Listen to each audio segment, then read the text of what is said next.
하나님의 말씀은 고린도후서 12장 1절로 4절까지 읽겠습니다. 무익하나마 내가 부득불 자랑하노니 주의 현현들과 계시들을 말하리라. 내가 그리스도 안에 있는 한 사람을 아노니 그는 14년 전에 그 셋째 하늘까지 이끌려간 자라. 그가 몸 안에 있었는지 몸 밖에 있었는지 나는 모르거니와 그 하나님은 아셨느니라. 내가 이런 사람을 아노니 그가 몸 안에 있었는지 몸 밖에 있었는지 나는 모르거니와 그 하나님은 아시느니라. 그가 그 낙원 속으로 이끌려가서 말로 표현할 수 없는 말들을 들었으니 사람에게 가히 이르지 못할 말들이로다. 사도들은 중매쟁이 고린도후서 원전 강해. 오늘은 12장 첫 번째 시간입니다. 셋째 하늘 속 낙원, 최초의 초우주인이라는 제목으로 말씀을 나누겠습니다.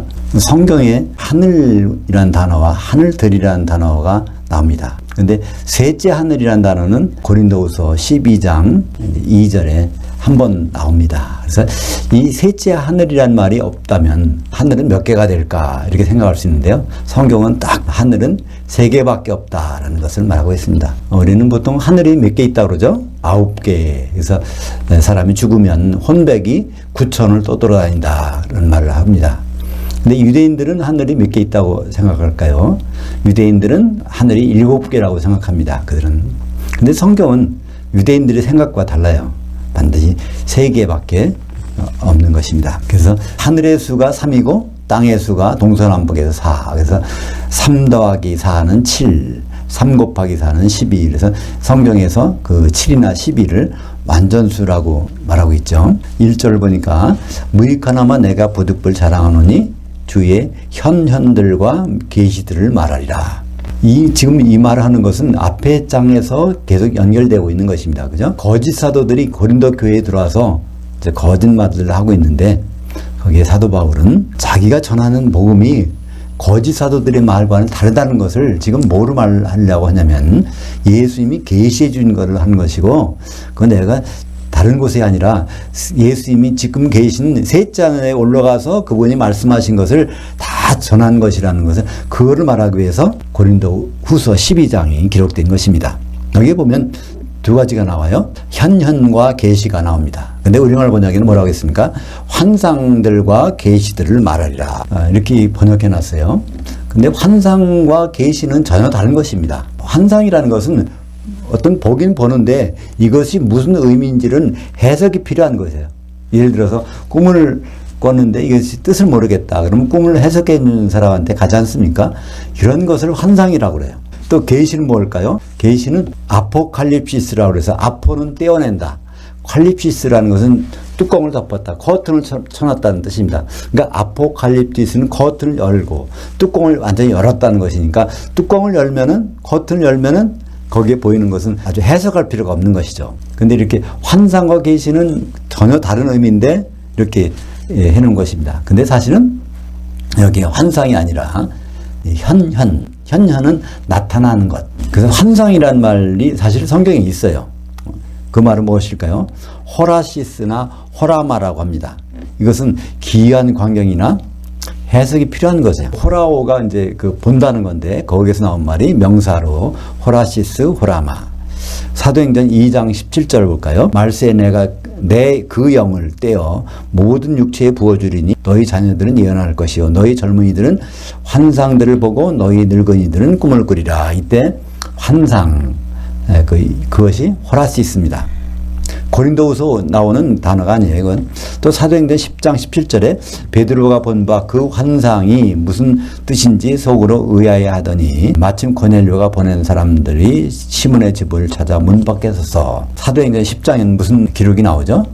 베드로가 기도할 시간에 그 지붕에 올라갔는데 거기서 이제 환상을 본 것입니다. 짐승들 먹지 못할 것이 광줄이 내려오는 걸 보고 그걸 3번이나 내려왔는데 그걸 먹으라 할 때 나는 이게 더러운 걸 먹지 않습니다. 그런 말을 했는데 그게 무슨 의미인지를 몰랐어요.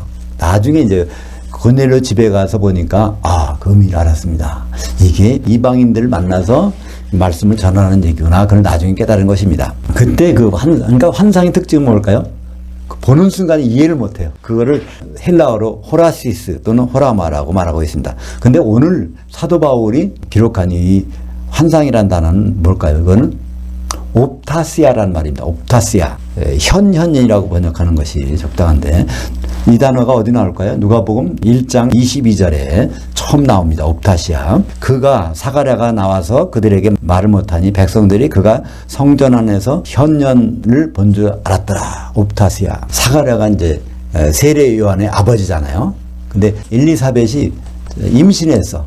근데 그걸 두고서 무슨 뜻인가 고민했는데 마침 이 사가랴가 제사장이라서 성전에 들어가서 나옵니다. 근데 성전 들어가서 나오니까 말을 못해. 언제까지? 세례 요한을 날 때까지.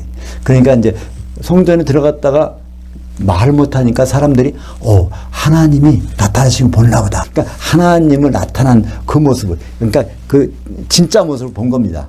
그걸 나타낼 때 옵타시아. 누가복음 24장 23절에 그의 시체는 보지 못하고 와서 그가 살아나셨다는 천사들의 나타남을 보았다 함이라. 이건 이제 막달라 마리아가 예수님 무덤에 갔었는데 거기서 천사들이 얘기해 주는 걸 보고 그 천사들이 나타남을 봤다. 그러니까 나 천사 봤어. 이렇게 얘기하는 겁니다. 그러니까 실물을 본 거야. 천사 실물을 이럴 때 쓰는 말입니다. 사도행전 26장 19절 아그리빠 왕이여 그러므로 하늘에서의 그 현년을 내가 거역하지 못하고. 이게 이제 사도 바울이 마지막에 예루살렘 가서 거기서 이제 잡혀가지고 재판을 받는 중에 총독 앞에 누가 왔습니까? 아그리빠 왕이 이제 예루살렘에서 거기 내려와서 있는데 아그리빠 왕한테 얘기하는 것입니다. 내가 이렇게 예수 그리스도의 복음을 전하는 이유는 다른 이유가 아닙니다.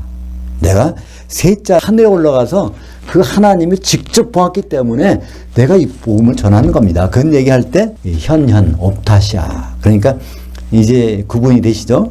환상과 현현은 다른 것입니다. 환상은 해석이 필요한 거고요. 현현, 옵타시아는 실제를 본 것입니다. 그래서 오늘 1절에 무익하나만 내가 무득불을 자랑하노니 직접 주님을 눈으로 목격하고 또 계시를 받았다는 것입니다. 그래서 계시란 말이 다시 말씀드리면 아포칼립시스. 아포는 떼어낸다. 칼립시스는 커튼, 뚜껑이란 뜻이죠. 이 비슷한 말 중에 우리가 아는 말이 뭐가 있을까요? 아포스톨로스. 무슨 뜻이죠? 사도를 아포스톨로스라고 하는데 아포는 떼어낸다. 스톨로스는 설치한다. 예수님은 워낙 크셔서 큰 반석이기 때문에 이걸 우리에게 나눠주시기 위해서는 어떻게 12쪽을 내는 거야. 그 한쪽이 바로 아포스톨로스입니다. 12쪽, 12사도는 바로 예수님을 뜻하죠. 그래서 이 계시는 뭐가 필요 없어요? 해석이 필요 없습니다. 그러니까 요한계시록은 해석이 필요 없어요. 근데 우리는 요한계시록을 해석해야 될까요? 이것은 번역된 것이기 때문에. 그러니까 헬라어 원전으로 딱 본다면은 헬라어를 국어로 쓰는 사람이 헬라어를 본다면 그거는 해석이 전혀 필요 없이 그냥 다 알아들 수 있는 거지만 우리는 이것이 우리말로 번역되는 과정에서 이제 해석이 필요한 것입니다. 갈라디아서 1장 11절 형제들아 내가 너희에게 알게 하노니 내가 전한 복음은 사람이 뜻을 따라 된 것이 아니니라 오직 예수 그리스도의 계시로 말미암은 것이라. 그 사도 바울이 복음을 전하고 있는데 예루살렘 교회에서 사람들이 와서 계속 이 헬례를 받아야 된다, 율법을 지켜야 된다 이런 말하면서 계속 추궁하고 그러니까 바울이 이제 이런 말을 하는 겁니다. 내가 전한 복음 이거는 내 소유가 아니라 내가 셋째 하늘에 가서 직접 예수님께 전달된 그 복음이기 때문에 계시라고 말씀하고 있죠. 예수 그리스도의 계시라. 성경에 2번 나오죠. 예수 그리스도의 계시. 요한계시록에도 나오고 갈라디아서 1장 12절에 예수 그리스도의 계시라. 그러니까 요한계시록이나 또 신약의 모든 성경들은 사도들이 작가가 돼서 기록한 것이 아닙니다. 예수님의 말씀이죠. 갈라디아서 1장 8절 그러나 우리나 혹은 하늘에서부터 온 천사라도 우리가 너희들에게 전한 복음 외에 다른 복음을 전하면 저주를 받을지어다. 하늘에서 예수님이 직접 전해준 그것을 전하지 않는다면 사도들이라도 그건 저주받는다는 것입니다. 그러니까 사도 바울은 뭘 전한다는 거예요? 자기가 직접 보고 들은 거를만 전한다는 뜻입니다. 에베소서 3장 3절부터 5절까지 읽겠습니다. 같이 볼까요? 곧 계시로 내게 그 비밀을 알려지게 하신 것은 내가 먼저 간단히 기록한 것 같으니 그것을 읽으면 내가 그리스도의 그 비밀을 깨달은 것을 너희가 알 수 있으리라. 이제 그의 거룩한 그 사도들 곧 선지자들에게 영으로 계시된 것 같이 다른 세대들에서는 사람의 아들들에게 알려지게 아니하셨으니. 복음은 계시로 된 것인데 이것은 언제 된 거예요? 지금도 하나님의 계시가 있을까요? 없습니다. 지금도 하나님 예수님을 보았다, 하나님 계시를 들었다, 이게 말하는 것은 저주받는다는 것입니다. 그건 말할 수가 없는 거예요. 분명히 되어 있죠. 5절에 그 사도들 곧 선지자들에게 영으로 계시된 것 같이 다른 세대들에서는 사람이 아들들에게 알려지지 아니하여. 그 다른 세대, 초대교회에 사도들 있을 때 그때 말고는 전혀 이것을 전한 적이 없다는 것입니다. 그러니까 어떤 분이 기도하다가 하나님의 음성, 예수님의 음성을 들을 수 있어요. 그게 사실인지 아닌지는 뭐로 알 수 있어요? 신약 성경의 사도들의 말씀과 일치되면 그건 맞는 계시입니다. 그죠? 근데 이거가 조금이라도 다르다면 그건 하나님의 계시가 아닌 것이죠. 요한계시록 1장 1절에 예수 그리스도의 계시라. 그래서 다른 성경은 예수님의 계시가 부분적으로 있어요. 근데 요한계시록은 통째가 1장 1절부터 22장 21절까지가 전체가 예수님의 계시입니다. 그러니까 이것은 어떤 해석이 필요 없는 거죠. 계시록 속에서 다 설명이 되어 있으니까. 요한계시록 10장 7절 일곱째 천사가 소리내는 날 그의 나팔을 불려고 할 때, 이게 나팔절의 나팔소리죠.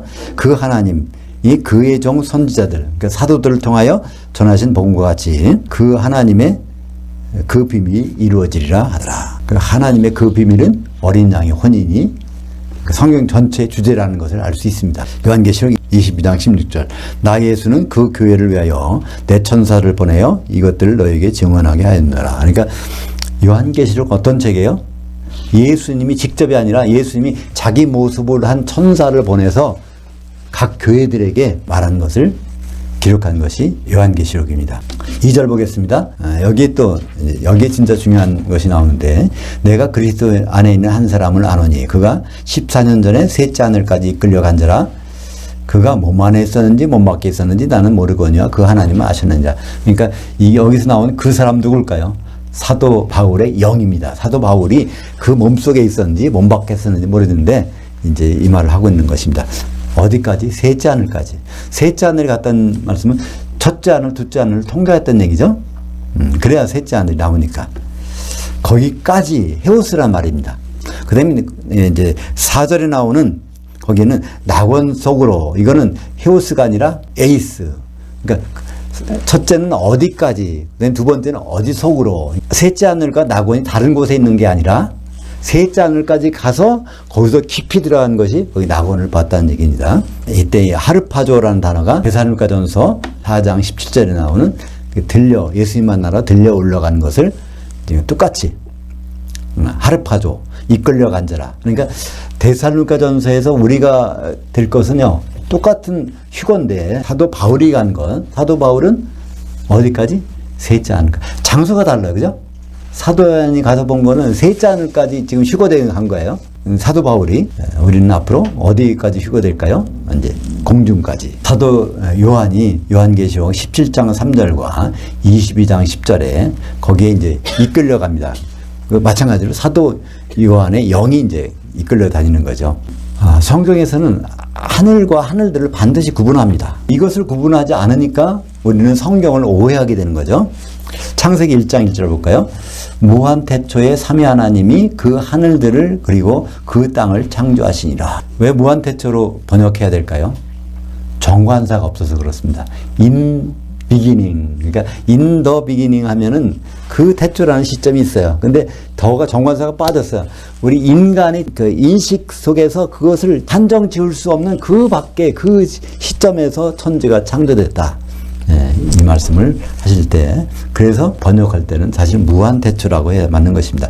6천년이라는 말은 가당치 않은 말이에요. 6천년이라는 한계를 지울 수가 없습니다. 여기에 샤마임, 하늘이라는 단수는요 구약 성경에서 한 번도 안 나와요. 하늘이 없어요. 다 쌍수, 하늘들입니다. 샤마임 전체가. 우리말 번역으로는 단수도 나오고 복수도 나오죠.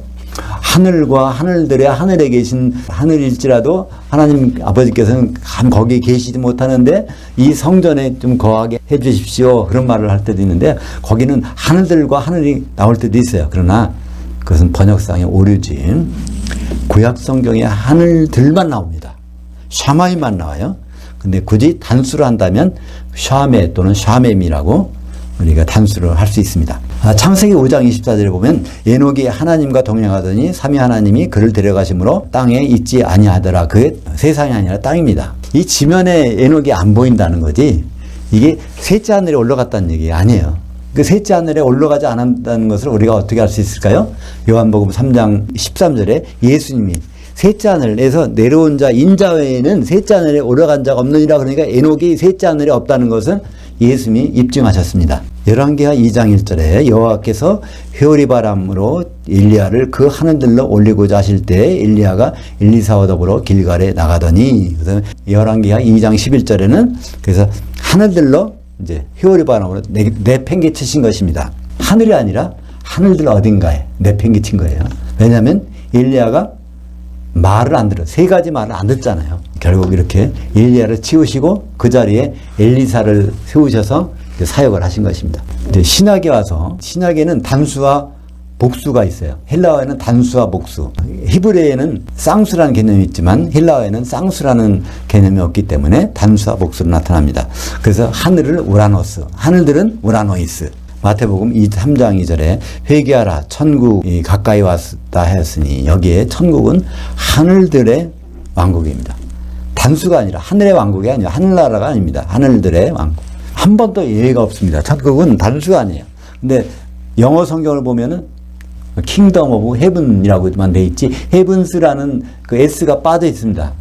이 NIV도 그렇고 음정역도 그렇고 다 그걸 그냥 하늘나라라고 해놨어요. 참 잘못된 것이죠. 마태복음 11장 12절 세례 요한의 때부터 지금까지 하늘들의 왕국은 침노를 당하느니 침노를 하는 자는 빼앗느니라. 침노를 당하고 있어요. 그러니까 지금 어디 있어요? 우리 현실 세계 안에 있으니까 침노를 당하고 있지, 셋째 하늘에 있다면 거기 침노를 당합니까? 우리가 거기 가서 침노합니까? 왜 침노해야 될까요? 침노하지 않고서는 거기 들어갈 수가 없어. 왜 그럴까요? 막고 있는 사람들이 있어. 마태복음 23장 13절에 보면 서기관과 바리새인들이 자기도 안 들어가고 천국을 문을 닫고서 자기도 안 들어가고 들어가려고 하는 사람들도 못 들어가게 막고 있다는 거예요. 그러니까 어떤 사람이 들어가요? 애써서 들어가는 사람만 하나님의 통치를 받는다는 얘기입니다.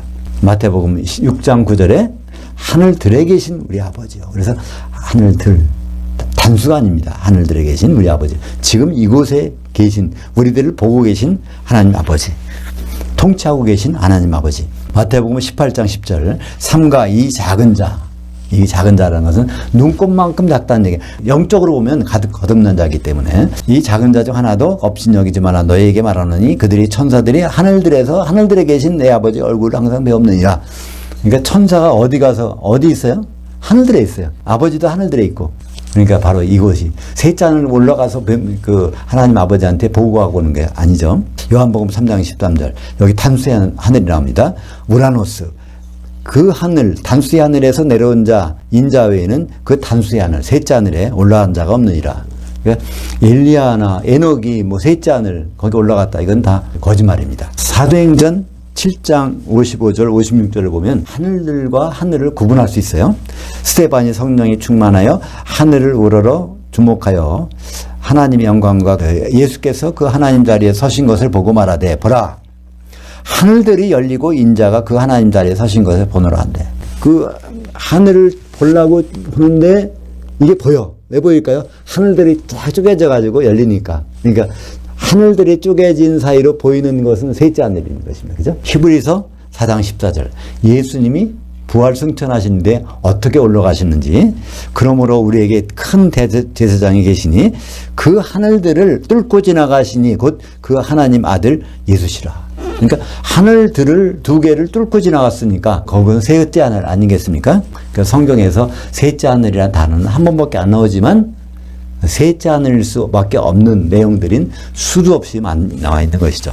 아, 내가 이런 사람을 아노니 그가 몸 안에 있었는지 밖에 있었는지 나는 모르거니와 그 하나님은 아시느니라. 그러면서 이제 4절 나옵니다. 그가 낙원 속으로 이끌려가서. 그래서 어떤 분들은 이래요.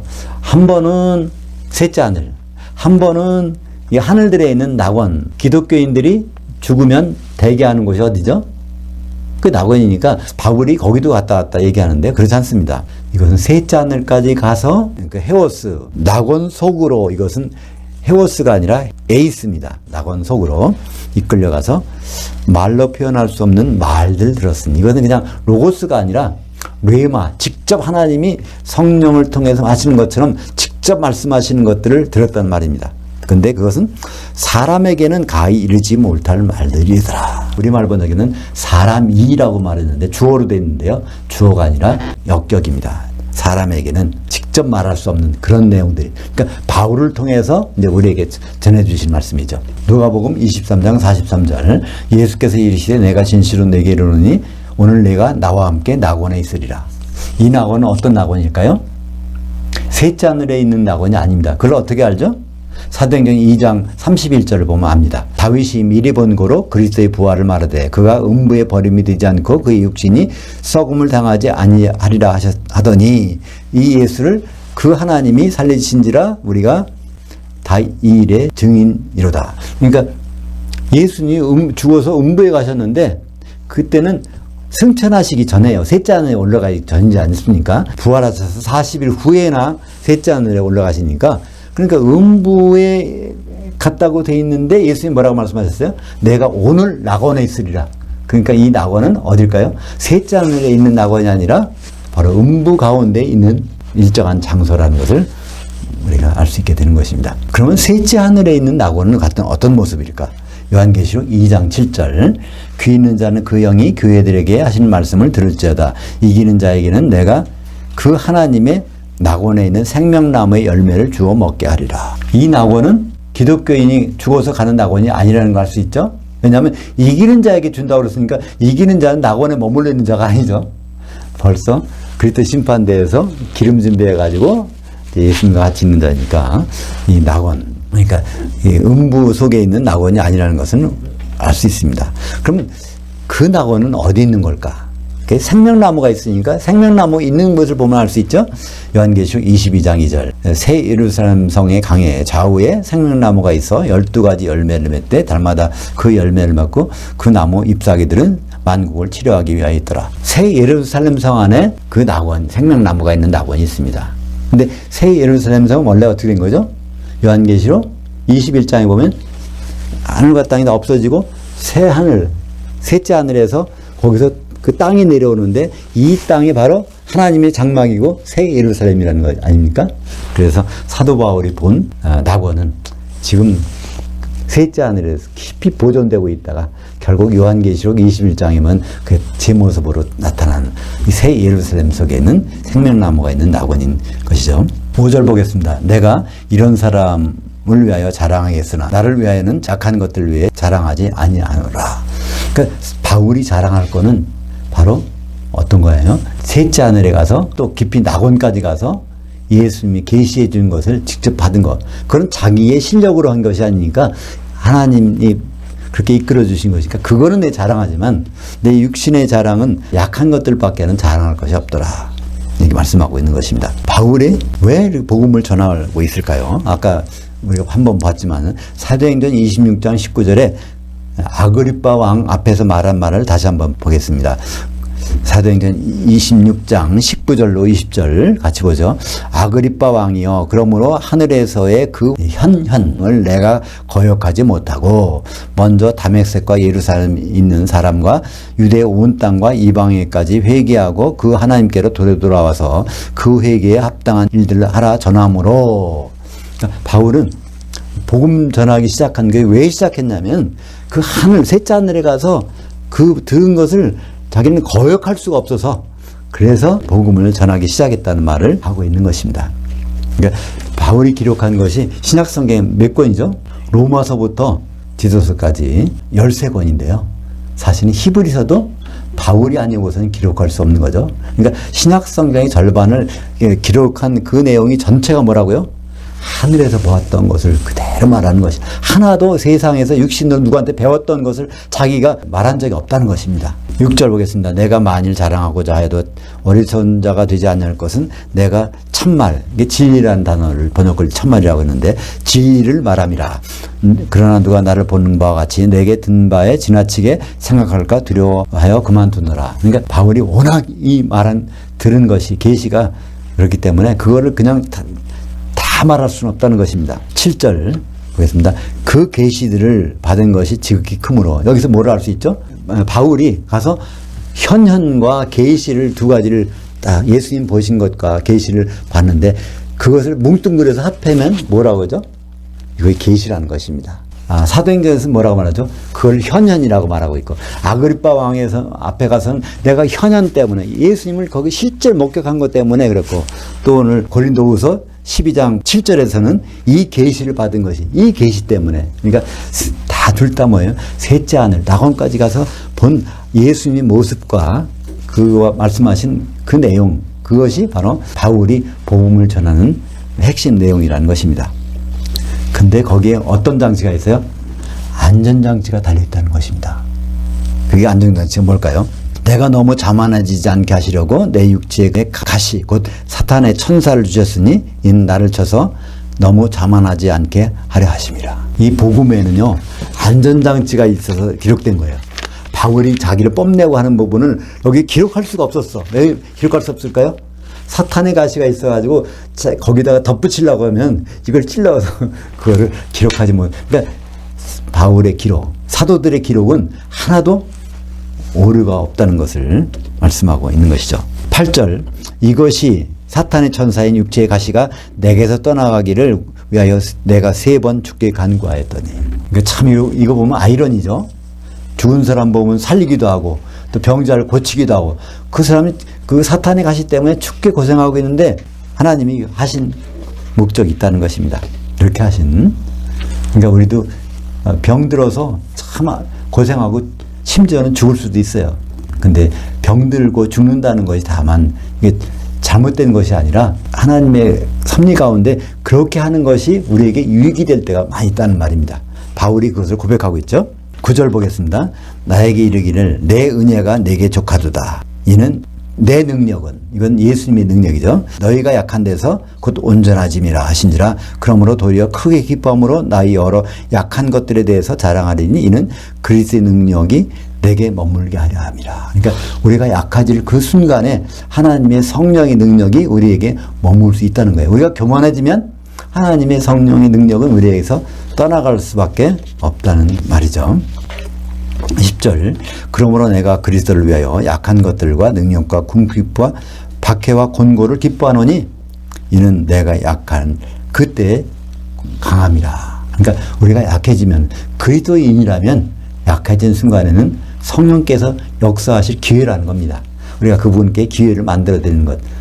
우리가 교만하지 않고 오히려 겸손할 때 하나님의 성령은 우리를 통해서 역사하실 수 있는 것입니다. 기도하겠습니다. 하나님 아버지, 오늘 성경에 처음 나오는 셋째 하늘과 또 그 속에 들어가서 본 낙원의 모습들을, 거기서 본 현현과 계시를 사도 바울을 통해서 우리가 다시 한번 확인합니다. 우리에게 주신 사도들을 통한 말씀을 우리가 작은 부분 하나까지라도 꼼꼼히 영접해서 잘 볼 수 있도록 인도하여 주시옵소서.